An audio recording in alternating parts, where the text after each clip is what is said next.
Good afternoon, everyone. Thank you so much for joining us today. We're just going to go ahead and get right started.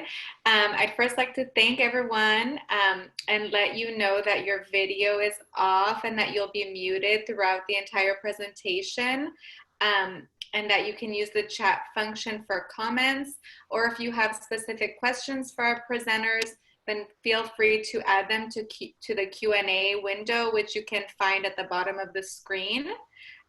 Also, we will be sending the slides, the recording, resources, and also a certificate of attendance after the presentation.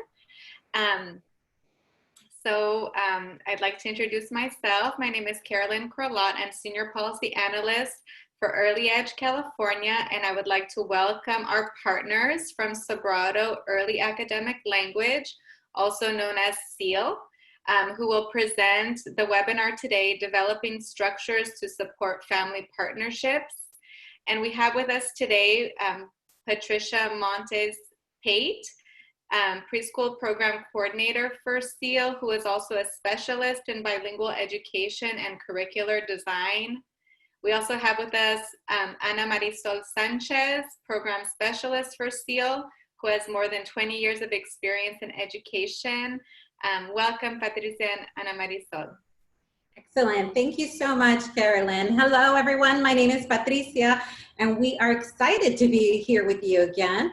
I do want to take this opportunity to thank Carolyn and Early Edge for hosting this series of distant learning webinars and inviting us to be a part of this wonderful opportunity for early learning teachers.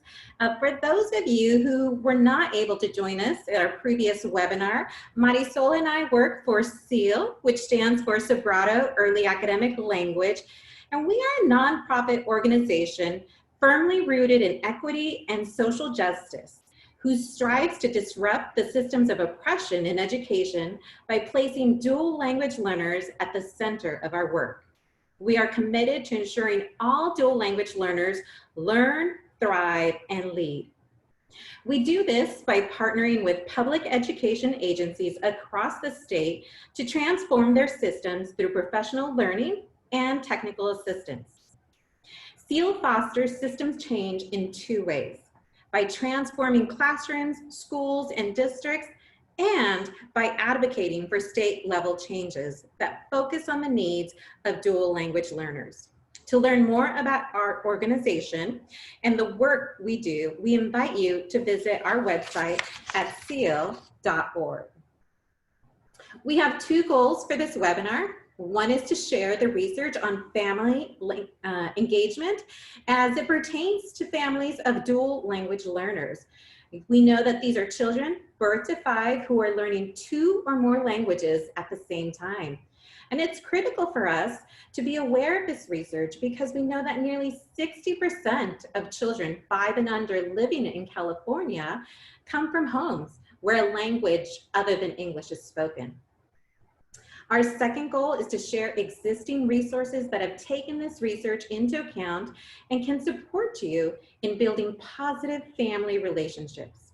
So we'll take a look at both resources that are offered to state and federal programs, because what we have found in working with preschool across the state is that state teachers tend to look at resources provided by the state, and Head Start teachers tend to look at resources provided by Head Start, which clearly makes sense, but there isn't a lot of crossover in learning about each other's resources, and yet both state and federal programs have wonderful resources that complement each other and serve as additional supports for teachers.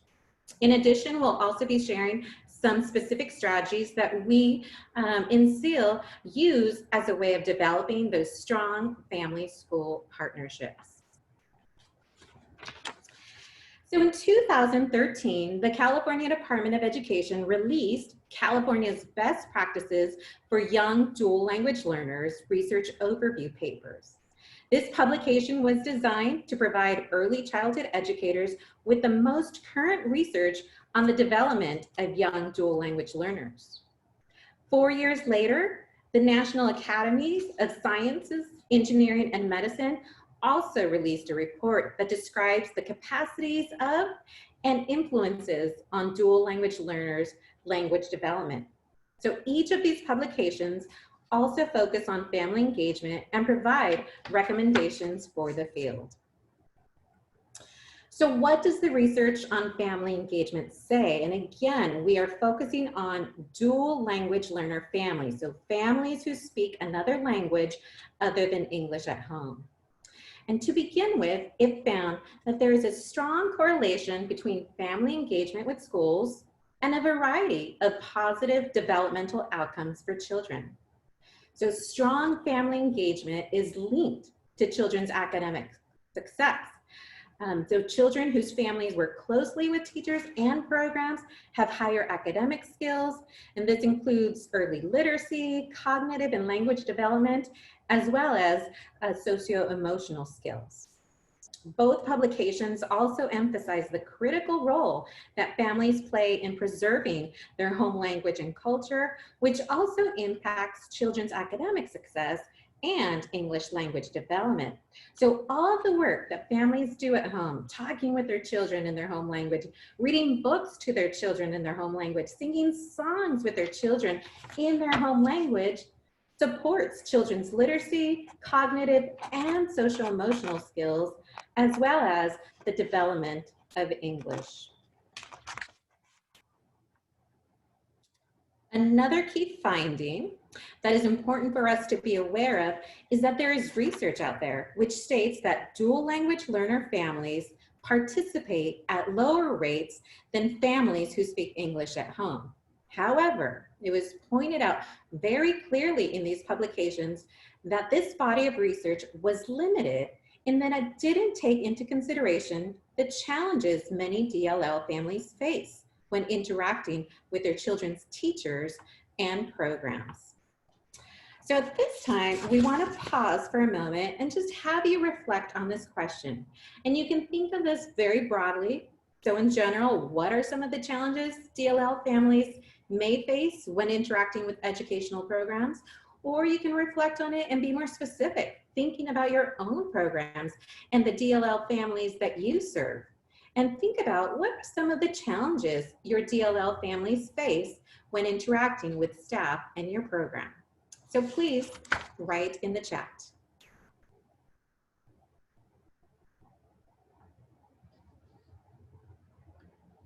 What are some obstacles for our DLL families?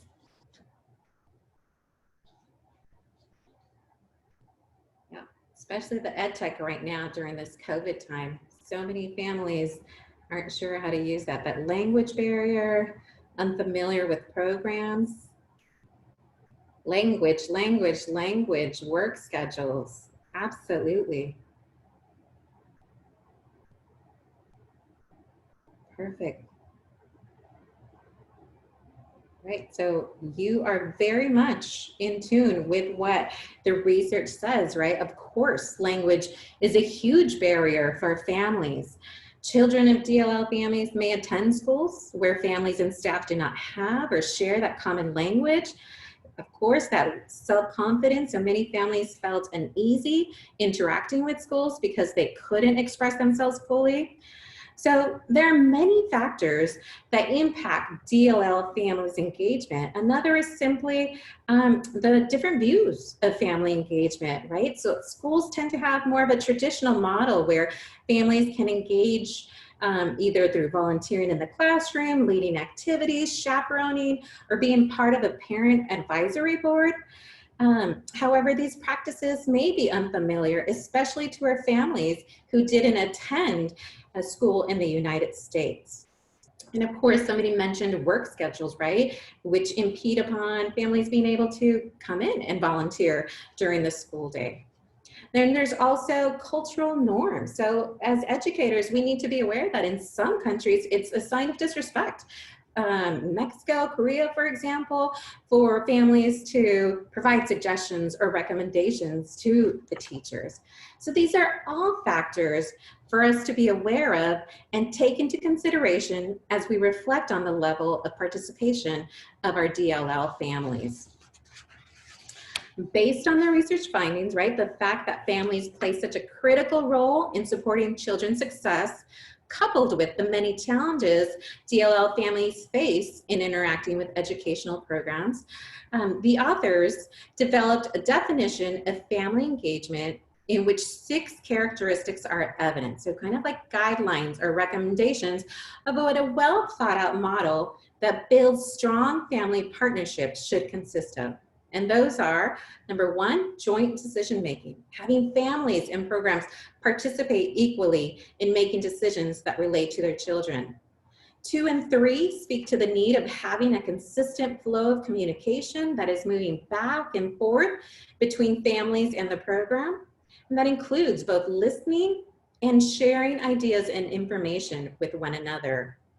Number 4 is about bridging the learning that's happening at school into the home and community, as well as finding intentional, meaningful ways to bring the families and communities' knowledge, their interests, cultures, and traditions, and home languages into the classroom. 5 is about working collaboratively to develop learning goals.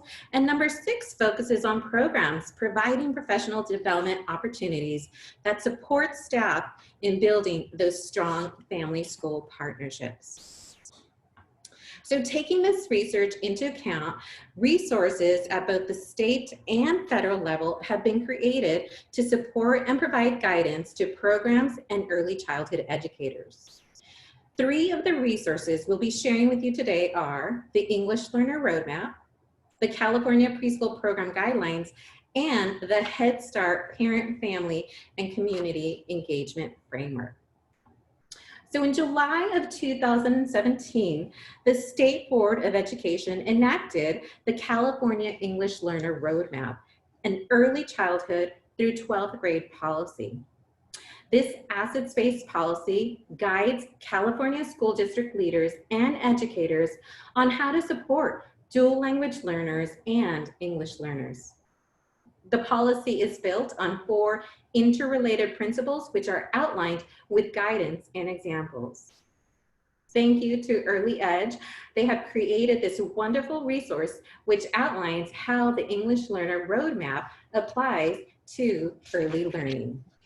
And today, we want to take the time to really focus on that first principle, the assets-oriented and needs-responsive schools. And that means teachers and staff recognize value and celebrate their students' cultural and linguistic diversity and treat it as an asset.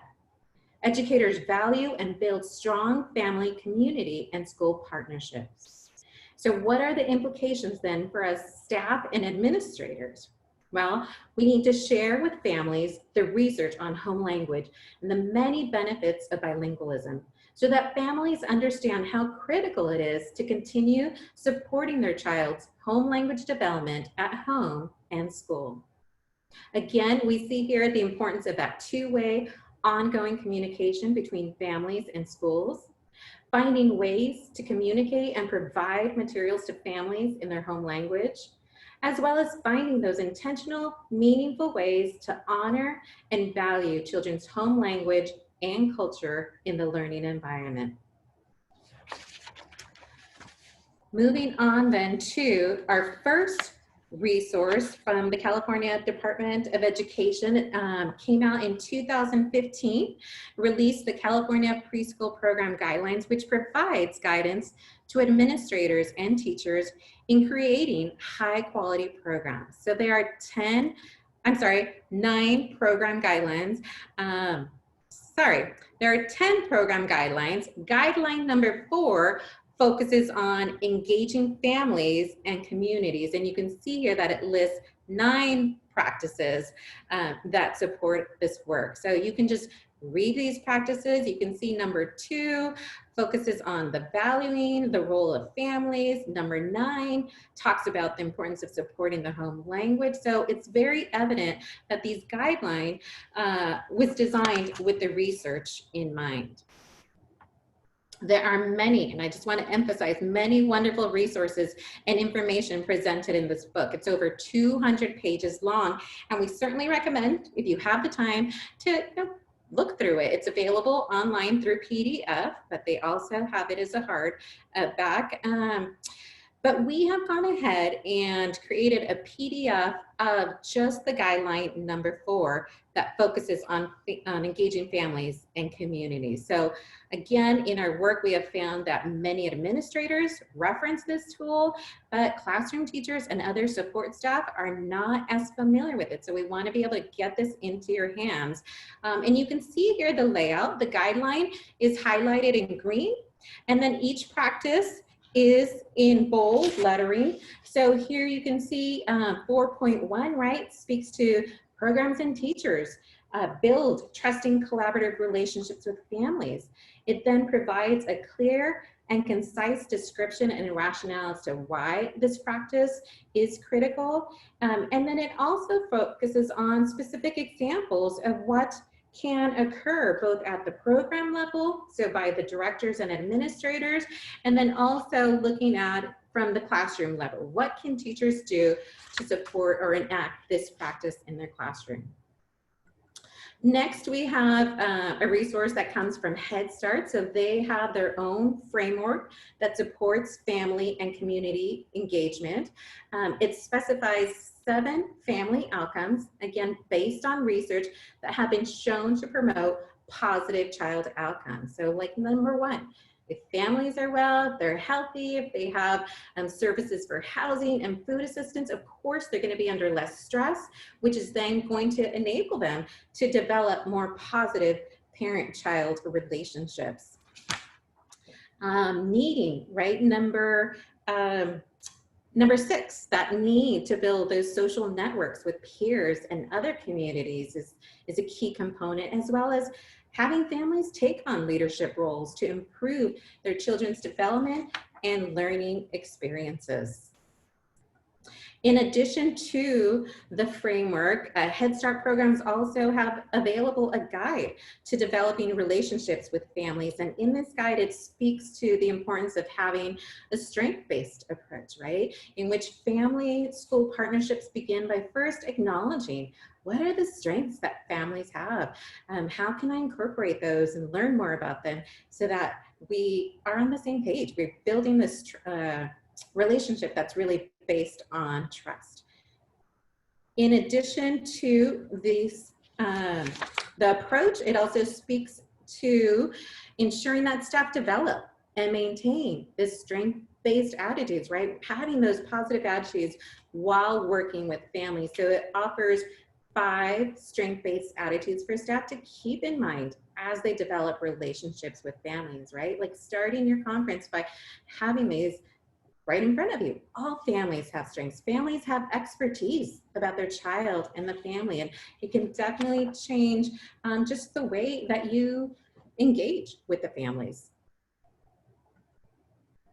And lastly, the guide also focuses on 6 relationship-based practices that staff can use to build strong relationships with families. And what I love about this tool also, similar to the preschool program guidelines, is that for each of these practices, it provides a tool or like a tip sheet, which has a brief description of what this practice entails, why it's important for us to enact this.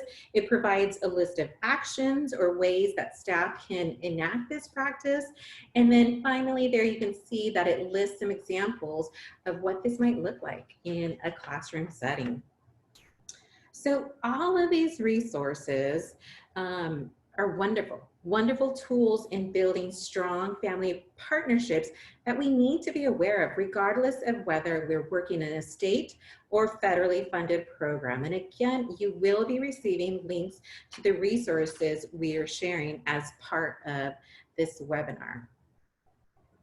One of the things that I love about webinars is that it allows people from throughout the state of California to come together in the space virtually, right? Like how many participants do we have right now? 178. And we know that you have a tremendous wealth of knowledge also. So as we progress in this webinar, we invite you to please list what other resources or websites, books, etc. have you read that really support you in building strong family school partnerships. So we're excited to see what resources you can share with us. As you write in the chat, I'm going to move us along and really speak to what are some of the resources that we have developed as an organization. So our mission states, once again, that our goal is to prepare all dual language learners in California to learn, thrive, and lead, and building strong family school partnerships where families' languages and cultures are valued is an essential part of this work. So in SEAL, we also view our families as equal partners working together to support their children's success. So here you see just a short list of many of the SEAL strategies we use to support teachers and schools in developing family partnerships. So they range from providing guidance on how to create classroom environments that incorporate families, cultures, and home languages, to instituting volunteer systems that recruit and train families as classroom volunteers, to providing family workshops that focus on topics specific to DLL families. So we have a quick video to share which focuses on the importance of creating that classroom environment where families' languages and cultures are valued, and how a simple homeschool project can do wonders for building positive family-school relationships.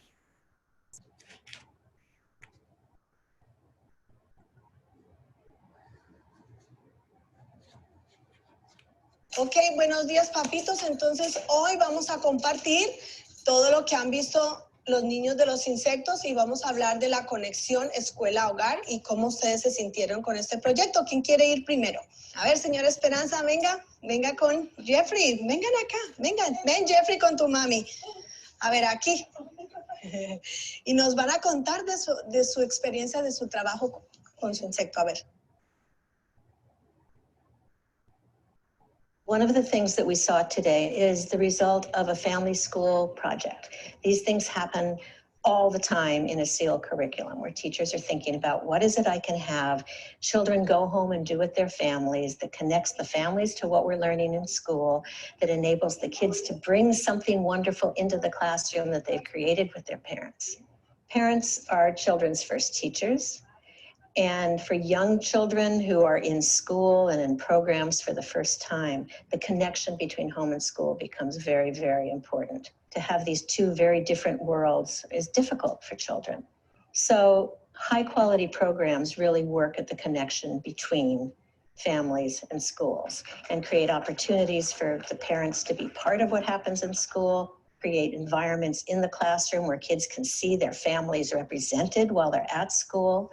We saw that one of those kinds of projects was for families to work with their child to create some kind of model of an insect and to bring it in and share it with the class. And eventually those insects become part of the environment in the class. Most of the families of the children in this classroom, Spanish is their language. But because it's their language that their children are learning in, they can participate. It becomes a very important thing for young children to have their home language be a key part of their learning while they're also learning English.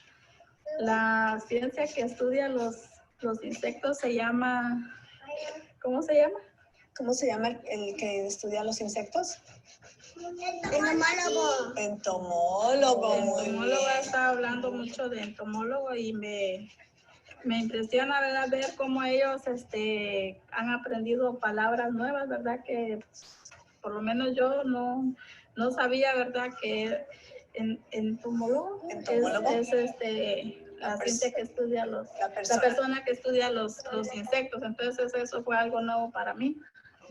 Y ha sido una experiencia muy, muy bonita con ellos. Muchísimas gracias. Excelente. Gracias. Children feel such enormous pride when they're able to bring in something that they created with their parents. And families feel such incredible connection to their children's schooling when things like this happen. ¿Quedó? Las amo, quedó muy lindo. Gracias. ¿Cómo es? Okay, so the families, conversations, and projects is just one way to promote this positive relationship between the school and the home. And although this video was recorded prior to distant learning, families can still engage in these homeschool connections through video conferencing.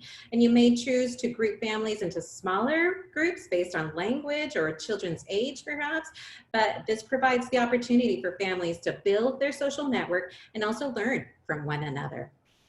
So the homeschool projects are just simple activities staff use to build the family partnerships. They promote oral language, open-ended, require little, if any, background knowledge on the part of the families. And we strongly encourage families to engage in this activity with their child using their home language. In this video, you saw that families were asked to co-create a model of an insect because that's what they were learning about in class. But it doesn't always have to connect to a particular theme. For those of you who missed our previous webinar on empowering families to use their home language, a large portion of that webinar was focused on using family conversations around development of children's socio-emotional skills as well as their positive identity. So we invite you to look at the Early Edge website to access that recording of the webinar as well as the materials that were provided both in English and in Spanish. So I'm going to turn it over to my colleague Marisol, who's going to speak to us about family workshops. Thank you, Patricia. Good afternoon, everyone. My name is Marisol, and I will be talking to you about family workshops as a key strategy that SEAL supports in having these family and school partnerships. And there are 3 ideas for family workshops that we'll be sharing with you today. One is going to be observing pictures. The other is draw and dictate. And then the other one is extended language interactions. And these are just a few examples that support families in being able to engage children in oral language development. We know that there's many, but these are some of the ones that we are going to be offering you today. We want to emphasize that communication that happens through these family workshops preferably happens in the family's preferred language. If you're able to offer it in the home language, that is best. But at minimum, that the materials that you'll offer are in the family's home language. And I just want to point out really quickly the color coding that you see here, since it'll be repeated throughout the following slides. The blue is indicative of the work done by whomever is delivering the workshop, whether it's the teacher or any other facilitator who is conducting the workshop. The green indicates activities happening at home, with a red arrow appearing as a reminder about sharing the benefits of bilingualism every time that you have a chance to meet with parents, as well as to emphasize that families are encouraged to engage in these learning opportunities using their home language as a vehicle to do so. So first, we want to introduce you just to the structure that SEAL uses in conducting these family workshops. There's 6 components that we have found to be essential with this particular structure. The first component being connecting with families. Anytime we bring families together, we want to begin first with acknowledging their presence and providing time for them to connect with one another. And this is really important. It's a really important piece in family workshops because we want to make sure that we have that connection with them as an ongoing piece. We want to make sure that we offer that continued connection, not just when you are doing your family workshops, but throughout the entire year. And it could be very simple. It could just be like, how are you doing? Or share one thing that's bringing you comfort during this time. The second component, you introduce the strategy. You share the purpose and key points that you want families to take away from this workshop. Thirdly is the modeling of the strategy, showing them how to do it. We recommend that you use realia, you use real examples, and you also, depending on whether or not you're doing this virtually, that you also use video clips that families can refer to at a later time. Remembering that if you do it by phone, reminding yourself that as you're providing these to send some of the material ahead of time. The fourth component is embedding time for families to ask questions and share their ideas. Now, this is a really, really important piece because we want to offer time for questions. We want to ensure that families understand how to engage in this strategy, but it's also a time where you open it up for their input and suggestions. Remember, we're trying to build this idea that we are equal partners. And so this is specific time set aside in each workshop for families to share additional ideas of how to engage in the learning at home. The fifth component is where families have the opportunity to engage in practicing the strategy, either with you or with their children later at home. We want to make sure that we increase their level of comfort as they're being able to do this on their own.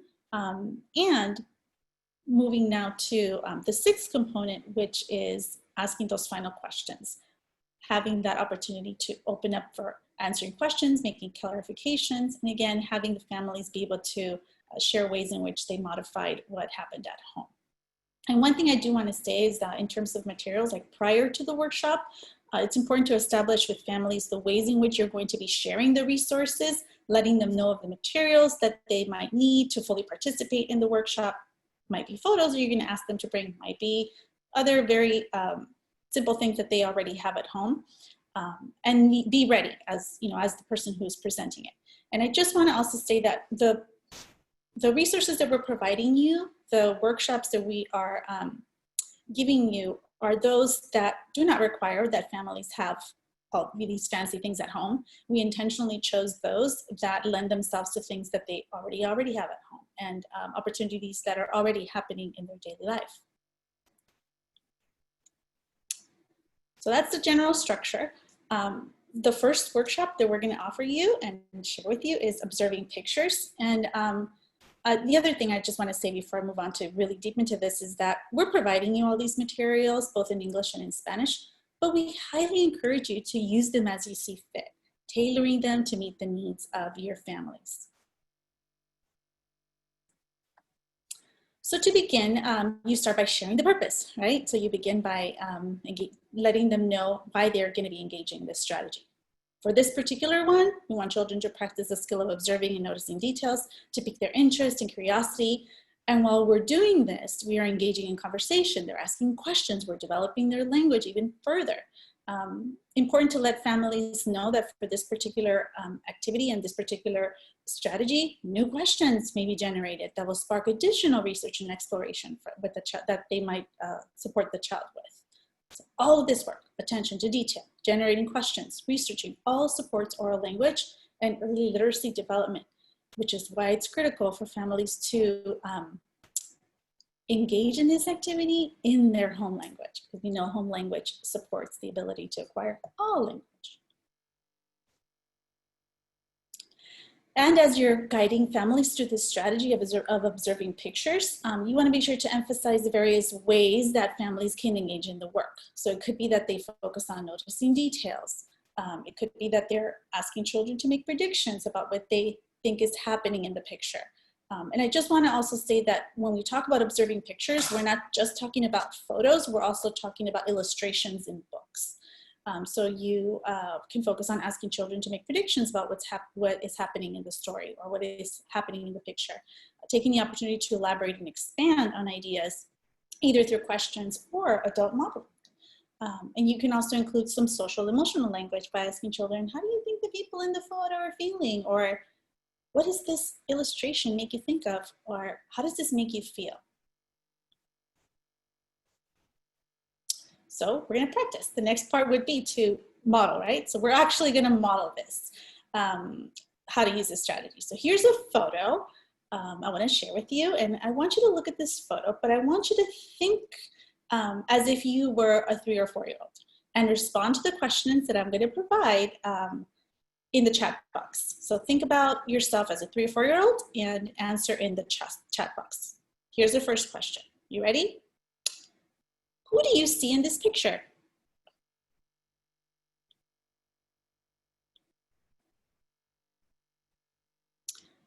Oh, a little girl. How do you know it's a girl? Can you answer that question? The dress. She's wearing a beautiful dress with ruffles all around her shoulders. Yeah, I see that too. How do you think she's feeling? Happy. Yes, she has a great big smile. Do you see that great big smile?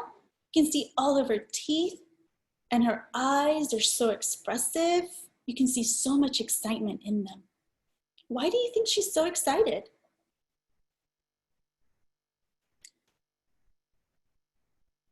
Birthday, yeah. So as you can see, just from the responses in the chat, one can build upon so many of these ideas that are being offered, right?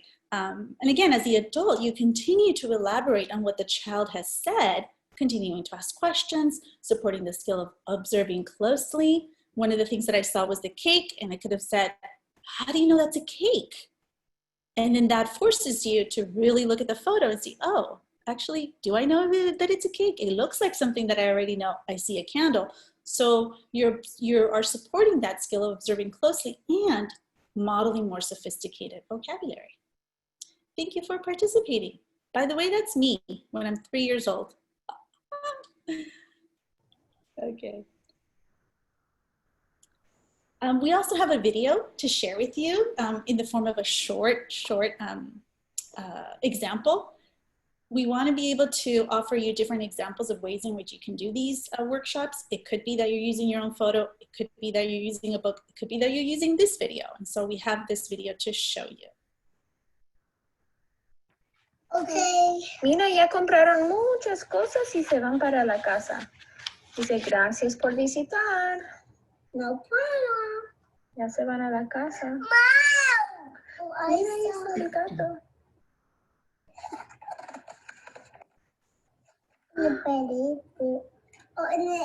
Which one do you want? ¿Cuál? ¿Para mí? Yes, which one do you want? A mí me gusta ella porque está nadando con los peces. ¿Quieres this? ¿Quieres? Compra uno para ti. Okay. Uno para ti, blue one, uno para ti, azul, uno para ti, aramillo, y uno para mí, dinosaur. ¿De dinosaurio?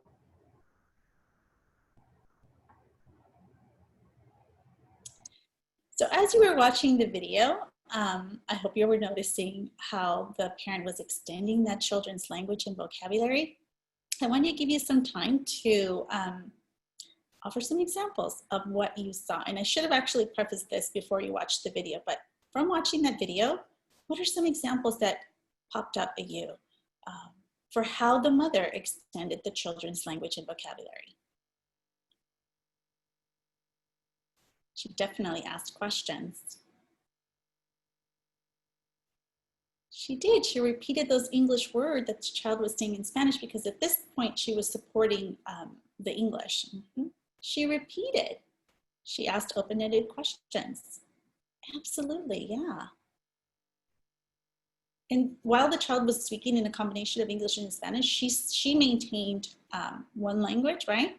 She supported the home language because even though the child wanted to use or used both, she remained speaking Spanish, offering that positive model of using the language while still offering additional vocabulary that her son was using. Thank you. So in the actual workshop, you would also pose additional questions that require families to reflect. How did the mother extend language if you were using this video in particular? How else might she have supported the language development? What experiences have you had in extending your child's language? How might you extend interactions with your child in the future? So in addition to offering you and providing you with the structure of this particular workshop, we're also going to be providing you with this resource, this family resource. And it's basically kind of a sheet of tips.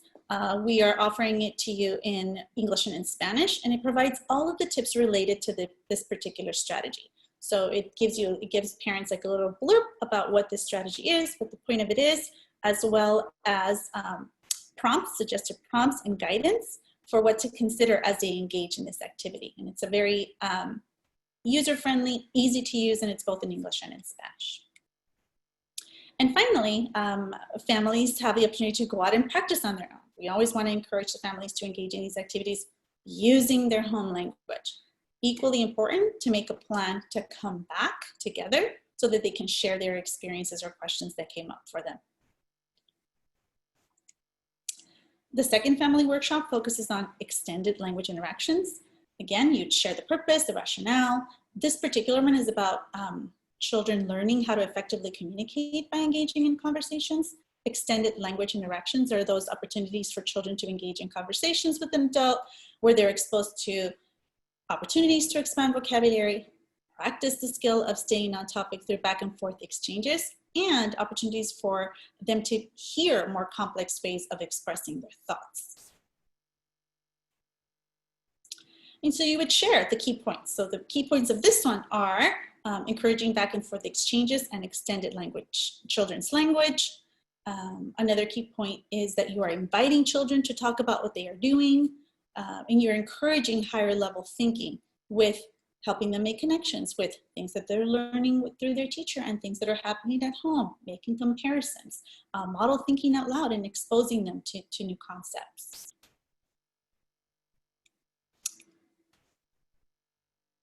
Here you're going to watch a video in which, again, a mother is supporting her child through an extended language interaction.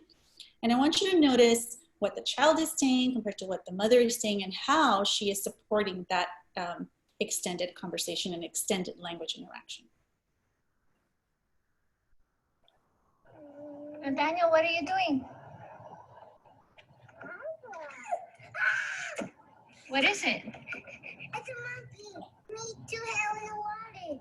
The monkey's in the water? Yeah, and it all goes in this and giving me help. Oh no, he got water in his eyes? Yeah, I need your help. How can I help? I need your help. This and what we need in the hose. In the garden, in the water. Oh, you want to put the hose to make more water fall? Yeah. And it could clean his eyes? Yeah. That's a good idea. I see. I did mine.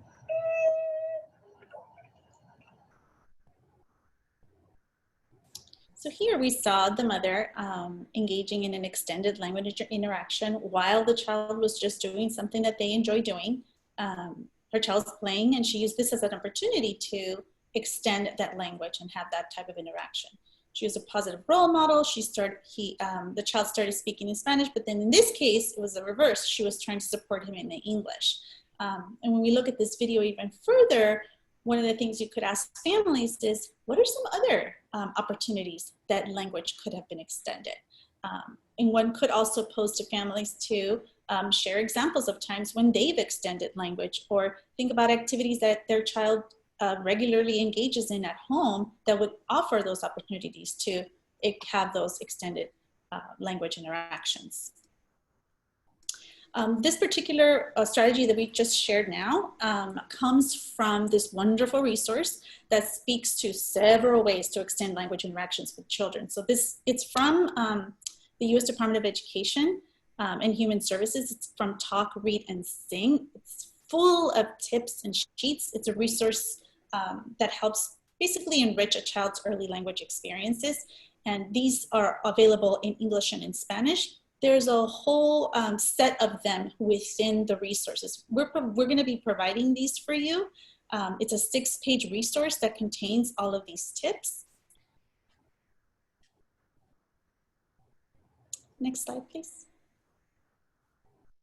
But the one that we just shared right now, the extended language interaction, is just this one sheet. We're also providing you that. They call them facilitating big conversations. We refer to them as extended language interactions, but basically they're the same thing.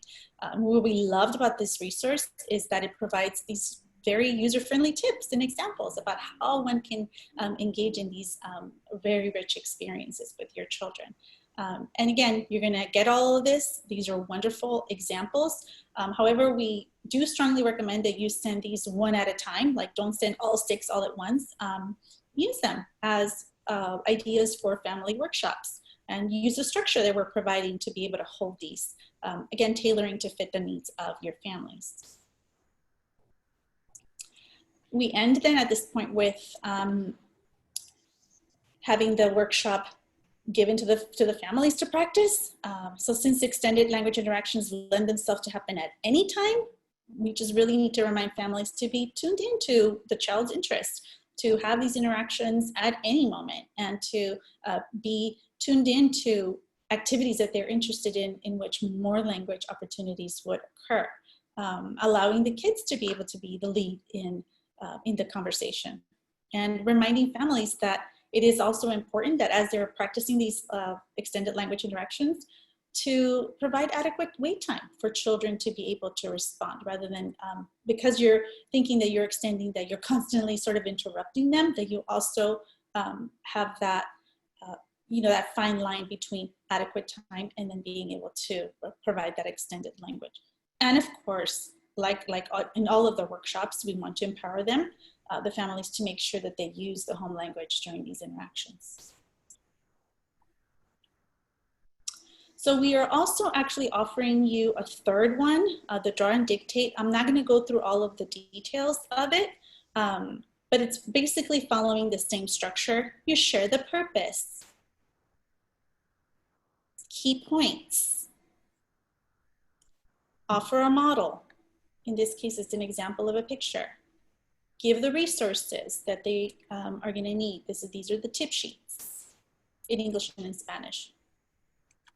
And then send it off to the parents to practice. And one last thing, I really want to emphasize, and in terms of listening to the research and in terms of the resources that we're providing you, we just want to be very clear that the point of the family workshops is to build strong family-school partnerships. Therefore, as you present these family workshops, you want to be sure to provide time for families to share about their experiences. And so in doing so, you are learning from families. Your family's learning from you, you are learning from families. It's this reciprocal type of relationship, keeping front and center to have that ongoing communication about how you can work together to support their child's development. And so all this, sends a very clear message to families that their effort, their time is honored, and that you value families as assets and equal partners in the development of their children. So all of these, we will be providing both facilitator resources as well as the parent tip sheets to get you started. And we hope that you do. We are going to open it up for questions now. Please feel free to enter those in the Q&A, and we'll be able to attend to them as much as possible. Thank you so much, Patricia and Ana Marisol, for the wonderful information. We have a few questions that have come in, and please feel free to add any additional questions here in the Q&A box. The first question is, what are your thoughts on providing children's families with books in their native language and then teachers reading the same book to the children in English? This will help build comprehension and vocabulary in both languages, also enhance student participation. I think that's a wonderful idea. Absolutely, opportunity for the families to preview the book, to build that vocabulary, those concepts, that language in their home language. When the child comes to the classroom, then they already have sort of a foundation. They understand who the characters are, so it definitely supports the comprehension that occurs in the English setting. What we don't want to emphasize is in the classroom where you might have the teacher reading in English and then simultaneously transferring for those children at the same time. We'd like for that modeling of fluency of a particular language. So whether you're role modeling English for them, you're reading and sticking to that language. But if it's a time when you're supporting their home language development and you're reading the book in Spanish, then that's the opportunity for you to maintain that language so that children hear the richness, the pattern, the fluency that pertains to that specific language. Great.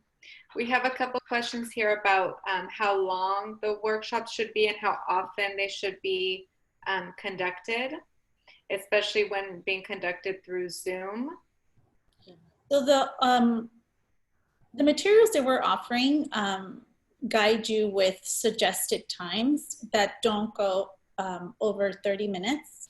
And so we intentionally wanted to make sure that it required that you share key points, that the parents have an opportunity to practice and they see you modeling it, but aren't those that require parents to sit there for an hour and a half. Like, we know that that's also unreasonable.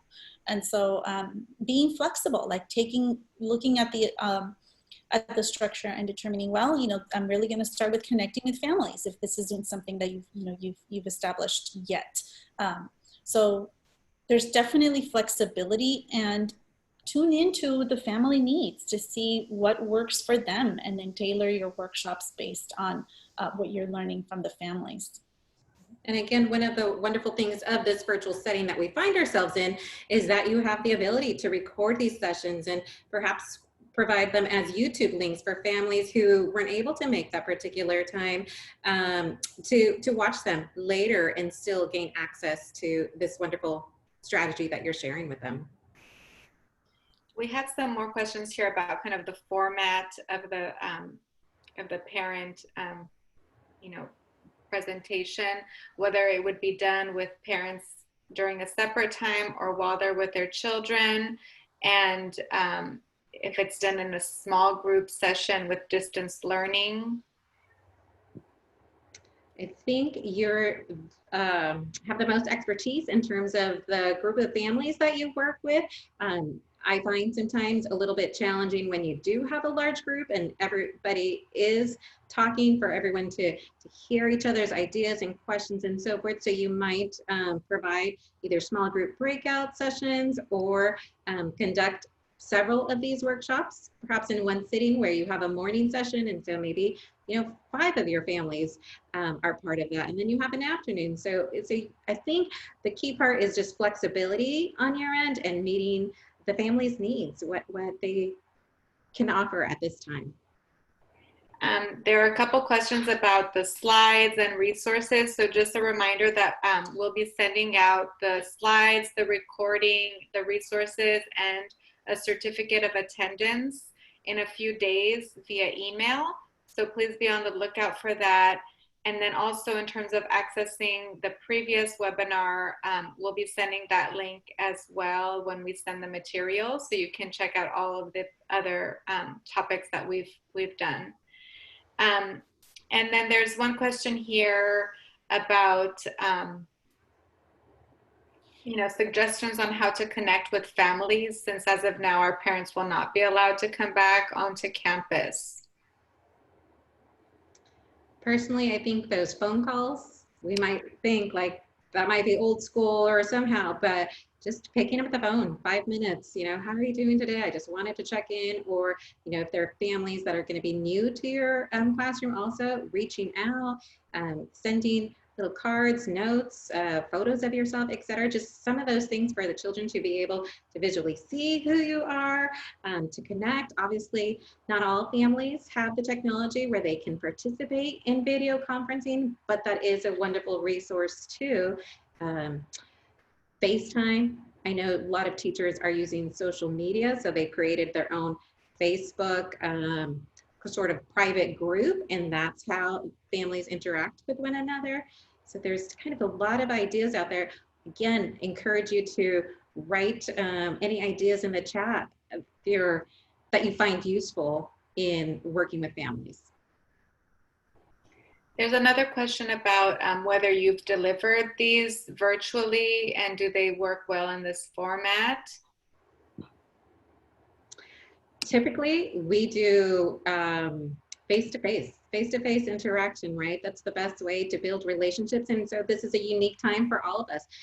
As much as possible, we would encourage families to be present, you know, to be able to go into the classroom and practice these strategies with their children. But these are new times. And so I think that we need to just move forward with the situation that's at hand, to have positive attitude and try it. And that first time around, you know, you might find some difficulties with audio, or maybe your video is not sharing. We experienced a little bit of technology difficulties ourselves before this started, but it's persevering and it's continuing. And if this is the method with which we are able to connect with our families, then we have to make it work. So after you create your, or you provide the workshop, ask for feedback. Was this too long? How did it work? What suggestions do you have? And then tailor your following workshop accordingly. And just to add to that, that what we are offering is, these are suggestions and these are structures that have worked for us as essential pieces. But just know that, yeah, you definitely tailor them to the needs of your families. You use them as you see fit. Perhaps it's the videos that you are, going to use as examples.